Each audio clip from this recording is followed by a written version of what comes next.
സ്റ്റാർബക്സിന് പിഴയിട്ട് കോടതി. ഒരു ചായ ദേഹത്ത് വീണതിന് 433 കോടിയുടെ പിഴയാണ് സ്റ്റാർബക്സിന് കൊടുക്കേണ്ടി വന്നത്. സംഭവം ഇങ്ങനെ: 2020 ഫെബ്രുവരിയിൽ ഫുഡ് ഡെലിവറി ബോയായ 25-കാരൻ മൈക്കിൾ ഗ്രാസിയ എന്നയാൾ സ്റ്റാർബക്സിൻ്റെ ഒരു ഔട്ട്ലെറ്റിൽ നിന്നും ഓർഡർ എടുക്കാനെത്തി.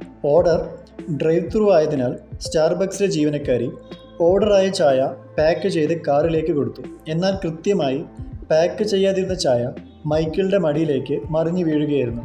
തിളച്ച ചായ വീണതുകൊണ്ട് തന്നെ മൈക്കിളിൻ്റെ സ്വകാര്യ ഭാഗത്ത് ഗുരുതരമായ പൊള്ളലേറ്റു. ശേഷം നാളുകളോളം ആശുപത്രിയിൽ ചികിത്സയിൽ കിടക്കേണ്ടി വന്ന മൈക്കിളിന് ശസ്ത്രക്രിയ വഴി പുതിയ തൊലി ചേർത്ത് പിടിപ്പിച്ചെങ്കിലും പൊള്ളലിൻ്റെ നീറ്റലുമായി വളരെ കാലം മൈക്കിളിന് കഴിയേണ്ടി വന്നു. അപകടത്തിന് ശേഷം 5 വർഷത്തോളം യാതന അനുഭവിച്ച മൈക്കിളിന് ശാരീരികമായും മാനസികമായും വലിയ വെല്ലുവിളികൾ നേരിടേണ്ടി വന്നു. ഇതേ തുടർന്ന് മൈക്കിളിൻ്റെ പരാതി കോടതിയിലെത്തിയപ്പോഴാണ് ആളുകൾ ഞെട്ടിയത്.